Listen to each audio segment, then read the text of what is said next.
Bonjour Rabbi Youssef, on continue. En Kabbalat Torah, on continue juste le principe que j'ai déjà dit plusieurs fois, mais c'est pas grave, il vaut mieux le réécouter. Alors après Matan Torah, dans Parashat Yitro, le texte il nous dit Vechol Am Roim et Akolot, Ve'et Alapidim, Ve'et Kol Shofar, Ve'et Ha'ar Hashem, Vayar Ha'am, Vayanu, Vayambu Merachok. Je traduis. Vechol Am, et tout le peuple, Roim et Akolot, il voit les voix. Il voit, il visualise les kolot. Kolot, c'est les voix. Ok? Ve'et alapidim, ce qui est déjà étonnant, quand ça veut dire voir des voix. On voit des images, on entend des voix. D'accord, Rabbi Youssef? Bon, vous savez ça. Et ils ont vu également à Talapidim. D'accord? Donc regardez un peu l'évolution ici. Ils ont vu des voix, je m'excuse, ils ont vu des voix, ensuite ils ont vu des lapidim, c'est-à-dire des torches, Ve'et kol ha-shofar, et ils ont vu la voix du shofar. Encore une fois, ils ont vu la voix du shofar, Ve'et ha'ar Hashem, et le mont qui était en fumée, le mont Sinaï en fumée, Vayar ha'am, et le peuple a vu tout ça, Vayanu, ils ont commencé à avoir peur. Vayanu, Vayamdu mirachok, ils ont commencé à se faire comme les religieux, ils ont fait comme ça, j'imaginais, tous les juifs faisaient comme ça, ils ont eu peur. Vayamdu mirachok, ils sont tenus loin du mont Sinaï. Mais encore une fois ici, un peu, ils ne voulaient pas trop s'approcher. Ok?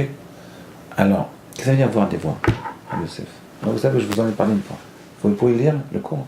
Alors je vais vous dire. Vecholam roim et akolot. Rashi dit roim et akolot. Ayotze mi piagvura. Vayanu, ok. Roim et anishma. Chez Yefshar lirod b'makom acher. Roim et anishma. Ils ont vu ce qu'on doit entendre. Chez Yefshar lirod b'makom acher. Qu'on ne peut pas voir à un autre endroit. Ça veut dire ils ont vu ce qui a été entendu. Ça veut dire. Roim et anishma. Qu'est-ce que ça veut dire, Yosef?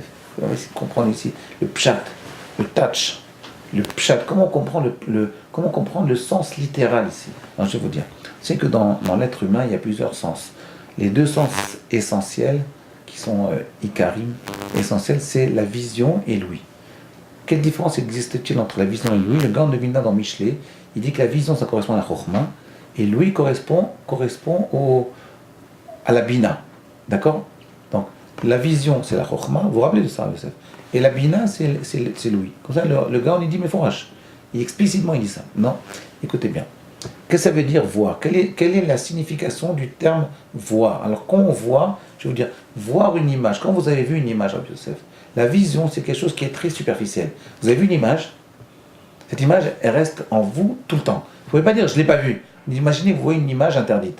Alors, vous l'avez vue. Vous ne pouvez pas dire je ne l'ai pas vue. Cette image, elle est fixée en vous, elle va se fixer, elle va s'accrocher au niveau de votre cortex, qui est ici la mémoire du cerveau humain, et elle va être entretenue dans cette mémoire toute votre vie. Et un jour, elle va ressortir 10 ans, 20 ans, 50 ans plus tard, par des raisons tout à fait... Bon, elle va ressortir, ou elle ne ressortira pas. Mais en tout cas, cette l'image que vous voyez, vous ne pouvez plus dire je ne la vois pas. D'accord? Par contre, cette image-là, elle est superficielle, c'est-à-dire ce que vous voyez, vous ressortirez 20 ans, 30 ans plus tard. Cette image-là, elle va se fixer dans votre cerveau, au niveau de la mémoire de votre cerveau, et après, vous pourrez la ressortir quand vous voulez, ou elle va rentrer dans l'inconscient, elle va ressortir une autre fois dans le conscient. Mais elle va être tout le temps la même.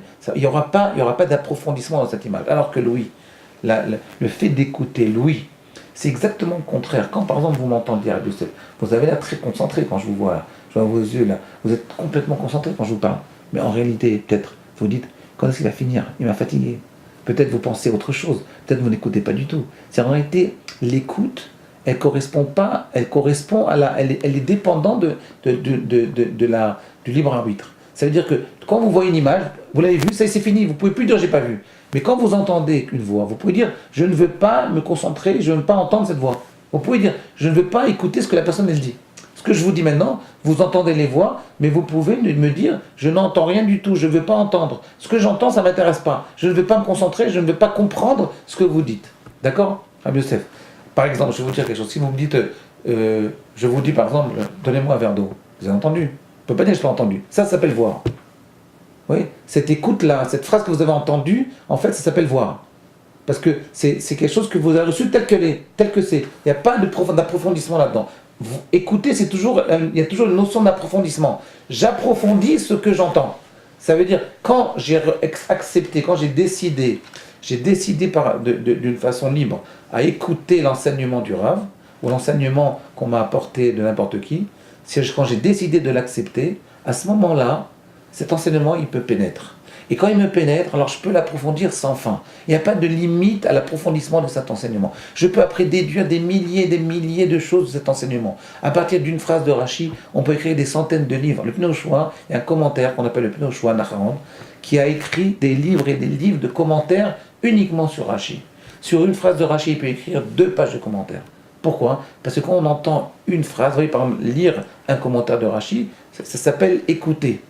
Alors qu'on le voit, en réalité ça s'appelle écouter. Donc comprenez, donc en réalité, qu'est-ce qui s'est passé au mont Sinaï?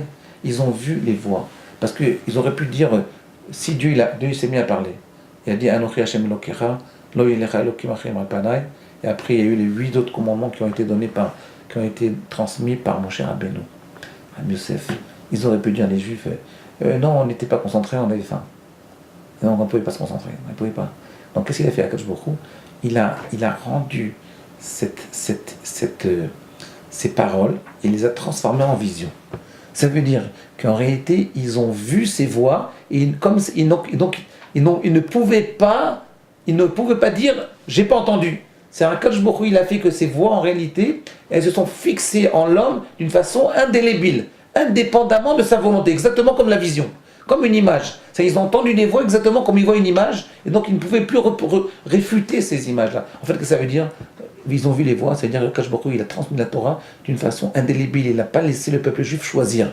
Il leur a mis la Torah à l'intérieur d'eux-mêmes, qu'ils le veuillent ou pas. Après qu'ils aient accepté, ils ont reçu la Torah. Mais écoutez bien, cet enseignement que je vous fais maintenant, il va à l'encontre de tout ce que je vous dis depuis 8 ans.